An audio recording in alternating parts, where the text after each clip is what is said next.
2026 ಜನವರಿ ತಿಂಗಳ ವೃಶ್ಚಿಕ ರಾಶಿಯ ಒಂದು ಮಾಸ ಭವಿಷ್ಯನ ತಿಳ್ಕೊಳ್ಳೋಣ ಬನ್ನಿ.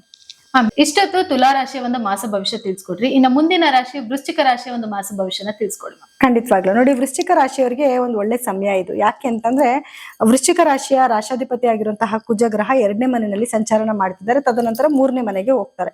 ಸೊ 2ನೇ ಮನೆ ಅನ್ನೋದೇ ಒಂದು ಧನಸ್ಥಾನ ಆಗಿರುತ್ತೆ. ಸೊ ಹಣಕಾಸಿನ ಅಭಿವೃದ್ಧಿ ತುಂಬಾ ಚೆನ್ನಾಗಿರುತ್ತೆ. ಹಣ ಸಂಪಾದನೆ ಮಾಡಕ್ಕೆ ಒಂದ್ ಸ್ವಲ್ಪ ಯೋಚನೆ ಜಾಸ್ತಿ ಮಾಡ್ತಾರೆ. ಮೀನ್ಸ್ ಅದ್ರ ಕಡೆ ಸ್ವಲ್ಪ ಫೋಕಸ್ ಜಾಸ್ತಿ ಮಾಡುವಂತ ಒಂದು ಟೈಮ್ ಆಗಿರುತ್ತೆ. ಸೊ ಒಳ್ಳೊಳ್ಳೆ ಕಡೆಯಿಂದ ಕೆಲಸಗಳು ಚೆನ್ನಾಗಿ ಬರ್ತಾ ಇರುತ್ತೆ. ಹಣದ ಅಭಿವೃದ್ಧಿ ತುಂಬಾ ಚೆನ್ನಾಗಿ ಆಗ್ತಾ ಇರುತ್ತೆ. ಅದೇ ರೀತಿ ಖರ್ಚು ಕೂಡ ಜಾಸ್ತಿ ಇರುತ್ತೆ. ಏನಕ್ಕೆ ಹೇಳ್ತಿದ್ದೀನಿ ಅಂದ್ರೆ 2ನೇ ಭಾವದಲ್ಲಿ ತುಂಬಾ ಗ್ರಹಗಳ ಒಂದು ಸಂಚಾರ ಇರೋದ್ರಿಂದ ಸ್ವಲ್ಪ ಡಿಸ್ಟರ್ಬೆನ್ಸ್ ಆಗುತ್ತೆ ಆ ಭಾವಕ್ಕೂ ಕೂಡ. ಸೊ ಹಾಗಾಗಿ ಇವ್ರಿಗೆ ಸ್ವಲ್ಪ ಕನ್ಫ್ಯೂಷನ್. ಇವಾಗ ಎಷ್ಟೊಂದು ಆಪರ್ಚುನಿಟೀಸ್ ಬಂದಾಗ ಏನಾಗುತ್ತೆ, ಯಾವ ಕೆಲಸ ಮಾಡ್ಲಿ, ಯಾವ್ದು ಬಿಡ್ಲಿ, ಯಾವ್ದಕ್ ಹೋದ್ರೆ ಒಳ್ಳೇದಾಗುತ್ತೆ, ಯಾವ್ದ್ರಲ್ಲಿ ಮನಿ ಫ್ಲೋ ಚೆನ್ನಾಗಿರುತ್ತೆ ಅನ್ನೋ ಕನ್ಫ್ಯೂಷನ್ ಬಂದ್ಬಿಡುತ್ತೆ. ಸೊ ಹಾಗೆ ಹಣಕಾಸು ಚೆನ್ನಾಗಿ ಸಂಪಾದನೆ ಕೂಡ ಮಾಡ್ತಾರೆ.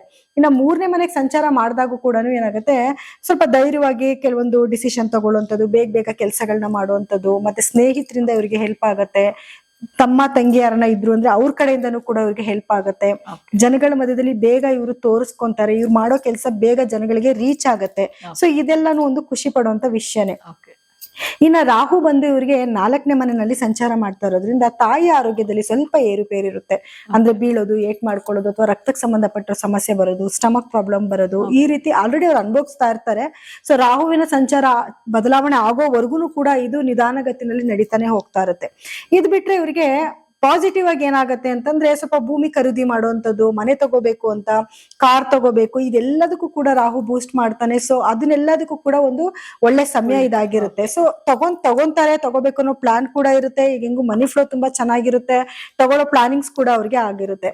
ಇನ್ನು 5ನೇ ಭಾವದಲ್ಲಿ ಬಂದು ಇನ್ನು ಶನಿಯ ಒಂದು ಸಂಚಾರ ನಡೀತಿರೋದ್ರಿಂದ ಇವ್ರಿಗೆ ಏನಾಗುತ್ತೆ, ಮಕ್ಕಳ ಆರೋಗ್ಯದಲ್ಲೂ ಸ್ವಲ್ಪ ಏರುಪೇರಿರುತ್ತೆ. ಅಂದ್ರೆ ಏನಾದ್ರು ಸಮಸ್ಯೆಗಳು ಬಂದ್ರೆ ಬೇಗ ವಾಸಿ ಆಗಲ್ಲ. ಫಾರ್ ಎಕ್ಸಾಂಪಲ್, ಈಗ ಕೋಲ್ಡ್ ಆಯ್ತು ಅಂತ ಇಟ್ಕೊಳ್ಳಿ, ಒಂದ್ ವಾರದಲ್ಲಿ ವಾಸಿ ಆಗ್ಬೇಕಾಗಿರೋದು 2 ವಾರ 3 ವಾರ ಆದ್ರೂ ವಾಸಿ ಆಗಲ್ಲ.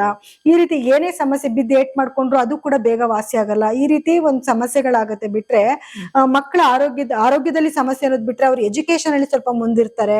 ಏನೋ ಸ್ಪೋರ್ಟ್ಸ್ ಆಕ್ಟಿವಿಟೀಸ್ ಇದ್ರೆ ಅದ್ರಲ್ಲಿ ಸ್ವಲ್ಪ ಮುಂದಿರ್ತಾರೆ. ಯಾರೆಲ್ಲ ಪ್ರೇಮಿಗಳಿದಾರ ಅವ್ರ ಮಧ್ಯದಲ್ಲಿ ಏನಾಗುತ್ತೆ, ಸ್ವಲ್ಪ ಭಿನ್ನಾಭಿಪ್ರಾಯಗಳು ಬರುತ್ತೆ. ಇವಾಗ ಮಾತೇನಾದ್ರು ಬಿಟ್ಬಿಟ್ರೆ, ಇವಾಗ ಮೊದ್ಲೆಲ್ಲ ಏನಾಗಿರುತ್ತೆ, ಮಾತ್ ಬಿಟ್ರೆ ಒಂದ್ ವಾರದಲ್ಲಿ ಮಾತಾಡ್ತಾರೆ ಅಂದ್ರೆ ಅವರು ಒಂದ್ ತಿಂಗಳಾದ್ರೂ ಮಾತಾಡಲ್ಲ. ಆ ರೀತಿ ಸ್ವಲ್ಪ ಎಲಬ್ರೇಟ್ ಆಗುತ್ತೆ. ಅದ್ ಬಿಟ್ರೆ ಇವ್ರಿಗೆ ಆ ಒಂದು ಭಾವಕ್ಕೆ ಒಂದ್ ಸ್ವಲ್ಪ ಚೆನ್ನಾಗೇ ಇದೆ.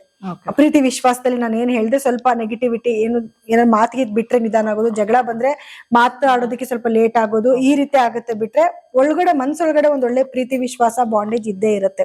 ಇನ್ನ ಇವ್ರಿಗೆ 8ನೇ ಮನೆಯಲ್ಲಿ ಗುರುವಿನ ಸಂಚಾರ ಇರೋದ್ರಿಂದ ಅನಿರೀಕ್ಷಿತ ಘಟನೆಗಳು ಇವ್ರಿಗೆ ನಡೆಯುತ್ತೆ.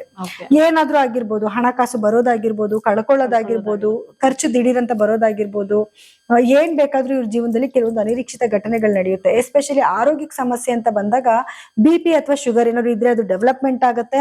ಅಥವಾ ಇಷ್ಟ ದಿವಸ ಇರ್ಲಿಲ್ಲ ಅಂತಂದ್ರೆ ಬರೋ ಸಾಧ್ಯತೆಗಳು ಕೂಡ ಜಾಸ್ತಿ ಇರುತ್ತೆ. ಸೊ ಸಿಂಪ್ಟಮ್ಸ್ ಏನಾದ್ರು ಬಂತು ಅಂದ್ರೆ ಪ್ರಿಕಾಷನ್ ತಗೊಂಡ್ಬಿಟ್ರೆ ಅಟ್ಲೀಸ್ಟ್ ಆ ನೆಗೆಟಿವಿಟಿಯಿಂದ ಅವರು ಈಚೆ ಕಡೆಗೆ ಬರ್ಬೋದು. 10ನೇ ಮನೆಯಲ್ಲಿ ಕೇತುವಿನ ಸಂಚಾರ ಇರೋದ್ರಿಂದ ಏನಾಗುತ್ತೆ, ಇವರ ಕೆಲಸದಲ್ಲಿ ಸ್ವಲ್ಪ ಅಭಿವೃದ್ಧಿ ತುಂಬಾ ಚೆನ್ನಾಗಾಗುತ್ತೆ.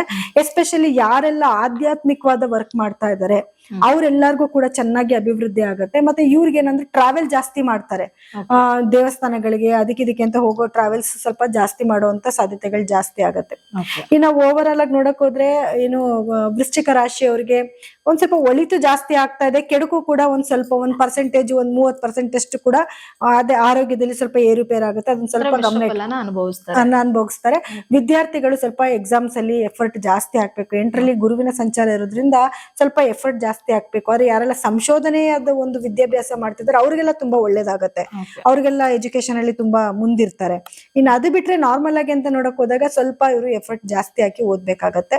ಇನ್ನ ಗಂಡ ಹೆಂಡತಿ ಮಧ್ಯದಲ್ಲಿ ಬಾಂಡೇಜ್ ಹೇಗಿರುತ್ತೆ ಅಂತ ನೋಡ್ರೆ, ನಾನು ಆಗ್ಲೇ ಹೇಳ್ದೆ, ಶನಿ 5ನೇ ಮನೇಲಿ ಇರೋದ್ರಿಂದ ಒಂದ್ ಸ್ವಲ್ಪ ಭಿನ್ನಾಭಿಪ್ರಾಯಗಳು ಬರ್ತಾ ಇರುತ್ತೆ, ಹಂಗೆ ಸರಿ ಹೋಗ್ತಾ ಇರುತ್ತೆ. ಈ ರೀತಿ ಸ್ವಲ್ಪ ನಡೀತಾನೆ ಇರುತ್ತೆ ಅವ್ರ ಜೀವನದಲ್ಲಿ. ಮತ್ತೆ 7ನೇ ಮನೆ ಅಧಿಪತಿನೂ ಆಗಿರುವಂತಹ ಶುಕ್ರ ಗ್ರಹನು ಕೂಡ ಅವ್ರಿಗೆ 2ನೇ ಮನೆ 3ನೇ ಮನೇಲಿ ಇರೋದ್ರಿಂದ ಹಂಗೆ ಚೆನ್ನಾಗಿರ್ತಾರೆ, ಹಂಗೆ ಜಗಳ ಮಾಡ್ಕೊಂತಾರೆ. ಅದು ಸ್ವಲ್ಪ ಪ್ಯಾಚಪ್ ನಡೀತಾನೆ ಇರುತ್ತೆ. ಇನ್ನು ಪರಿಹಾರವಾಗಿ ಇವ್ರು ಏನ್ ಮಾಡ್ಕೋಬೇಕು ಅಂತ ನೋಡಿದ್ರೆ, ನೋಡಿ ಪರಿಹಾರವಾಗಿ ಇವರು ಏನು ಕುಜಗ್ರಹದ ಬೀಜ ಮಂತ್ರನ ಪಠನೆ ಮಾಡುವಂಥದ್ದು, ಆಂಜನೇಯನ ಮಂತ್ರಗಳನ್ನ ಕೇಳೋದು, ಪ್ರತಿ ಮಂಗಳವಾರ ದಿವಸ ಆಂಜನೇಯನ ದೇವಸ್ಥಾನಕ್ಕೆ ಹೋಗಿ ಬರುವಂತದ್ದು. ಇದನ್ನ ಮಾಡ್ಕೊಳ್ಳೋದ್ರಿಂದ ಏನಾಗುತ್ತೆ, ಇವರ ಗ್ರಹದ ಬಲ ಇನ್ನೂ ಸ್ವಲ್ಪ ಜಾಸ್ತಿ ಆಗುತ್ತೆ, ಇನ್ನೂ ಸ್ವಲ್ಪ ಸ್ಟ್ರೆಂತ್ ಕೊಡ್ತಾನೆ. ಇವ್ರೊಂದ್ ಸ್ವಲ್ಪ ಸ್ಪೋರ್ಟ್ಸ್ ಮ್ಯಾನ್ಸ್ ತರ ಇರ್ತಾರೆ, ಒಂದ್ ಸ್ವಲ್ಪ ಸ್ಪೀಡ್ ಆಗಿರೋದು, ಬಾಡಿ ಫಿಟ್ ಆಗಿ ಇಟ್ಕೋಬೇಕು ಅಂತ ಯೋಚನೆ ಮಾಡೋದು, ಈ ರೀತಿಯಾದ ವ್ಯಕ್ತಿತ್ವ ಆಗಿರೋದ್ರಿಂದ ಇವ್ರಿಗೆ ಇನ್ನೊಂದ್ ಸ್ವಲ್ಪ ಅದರಲ್ಲಿ ಬೂಸ್ಟ್ ಮಾಡ್ತಾನೆ. ಮತ್ತೆ ಇವರಿಗೆ ಸ್ವಲ್ಪ ದುರ್ಗಾದೇವಿ ಸ್ವಲ್ಪ ದೇವಸ್ಥಾನಕ್ಕೆ ಹೋಗಿ ಬರೋದು, ಆರಾಧನೆ ಮಾಡುವಂತದ್ದು, ಮತ್ತೆ ಸಾಧ್ಯ ಆದಷ್ಟು ಬಡವರಿಗೆ ಒಂಚೂರು ದಾನ ಧರ್ಮ ಮಾಡೋದು ಶನಿವಾರದ ದಿವಸ. ಇದೆಲ್ಲ ಮಾಡೋದ್ರಿಂದ ಏನಾಗುತ್ತೆ, ಶನಿದು ಪ್ರಾಬ್ಲಮ್ಸ್ ಏನಿದೆ ಮತ್ತೆ ರಾಹುವಿನ ಪ್ರಾಬ್ಲಮ್ ಏನಿದೆ ಅದರಿಂದ ಇವರು ಈಚೆ ಕಡೆಗೆ ಬರ್ಬೋದು. ಗುರುನು ಕೂಡ 8ನೇ ಮನೇಲಿ ಸಂಚಾರ ಮಾಡ್ತಿರೋದ್ರಿಂದ ಸ್ವಲ್ಪ ಜಾಸ್ತಿ ಇವರು ಗುರುಗಳ ದೇವಸ್ಥಾನಕ್ಕೆ ಯಾವ್ದಾದ್ರು ಆಗಿರ್ಬೋದು ದೇವಸ್ಥಾನಕ್ಕೆ ಹೋಗೋದು, ಕಡ್ಲೆಕಾಳಿಂದ ಮಾಡಿರೋ ಖಾದ್ಯನ ದಾನ ಮಾಡೋದು, ಹಳದಿ ಬಟ್ಟೆನ ದಾನ ಮಾಡೋದು, ಹಳದಿ ಬಣ್ಣದ ಸಿಹಿನ ದಾನ ಮಾಡೋದ್ರಿಂದನೂ ಏನೇನ್ ನೆಗೆಟಿವಿಟಿ ಆಗ್ತಿದೆ ಇದರಿಂದ ಈಚೆ ಕಡೆಗೆ ಬರ್ಬೋದು. ಹಾಗೆ ಇವರು ನಮ್ಮಲ್ಲಿ ಸಿಗುವಂತ ಕುಜಗ್ರಹದ ಒಂದು ಏನು ಸಂಬಂಧಪಟ್ಟಿರುವಂತಹ ಬ್ರೇಸ್ಲೆಟ್ ಅಥವಾ ಸ್ಟೋನ್ ನ ತಗೊಂಡೋಗಿ ಇಟ್ಕೊಳ್ಳೋದ್ರಿಂದನೂ ಕೂಡ ಇವರಿಗೆ ಜೀವನದಲ್ಲಿ ಇನ್ನಷ್ಟು ಅಭಿವೃದ್ಧಿ ಆಗುತ್ತೆ. ಓಕೆ, ನೋಡಿದ್ರಲ್ಲ ವೀಕ್ಷಕರೇ, ವೃಶ್ಚಿಕ ರಾಶಿಯ ಒಂದು ಮಾಸ ಭವಿಷ್ಯನ. ಹಾಗಿದ್ರೆ ಬನ್ನಿ ಮುಂದಿನ ರಾಶಿಯ ಒಂದು ಮಾಸ ಭವಿಷ್ಯನ ತಿಳ್ಕೊಳ್ಳೋಣ.